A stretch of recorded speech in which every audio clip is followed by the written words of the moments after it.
7 нови археолошки локалитети кои треба да ја раскажат приказната за пајонците во Брегалничкиот регион, открија младите археолози од Факултетот за археологија при УГД, кои деновиве вршеа истражувања во Делчевско во рамките на проектот Панонија во Брегалничкиот басен. Во општина Делчево, на самата територија која го покрива градот, имаме еден локалитет, потоа во Стамер имаме 2 локалитета нови, во Киселица имаме 2 и во Стари Стемник исто така имаме уште 2 локалитети. Хронолошки и културно периодот на пајонската држава и нејзиниот најголем подем до освојувањето од Македонија во средината на 4 век пред нашата ера во археолошката наука се совпаѓа со развиеното железно време од 8 до 6 век пред нашата ера. Тоа е период на големи утврдени населби со развиена урбана структура, карактеристична за пајонските градови. Една таква порака за животот на пајонците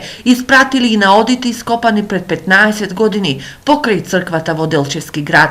Тогаш извадовме лачна фибула, спирална белегзија, масивна белегзија на кои кревите им се разминуваат и едно бронзено копче. Проектот се спроведува веќе 3 години. Претходните 2 се работеше во Малешевијата и освен новите докази за науката, овој проект има и едукативна цел за студентите по археологија. Ние поминавме околу 10 села на територијата на Делчево и резултатите кажуваат дека имаме повеќе културни хоризонти на живење. Во оваа општина, на ова место се откриваат огромен број на локалитети кои представуваат стварно значаен идентитет за нас македонците и Република Македонија. Методолошки истражувањата ќе се одвиваат по фази, по пат на рекогносцирање и сондажни ископувања, за да се добијат податоци за хронологијата од најраните фази на животот до прекинот на екзистирањето, како и културата на пајонците преку движните наоди.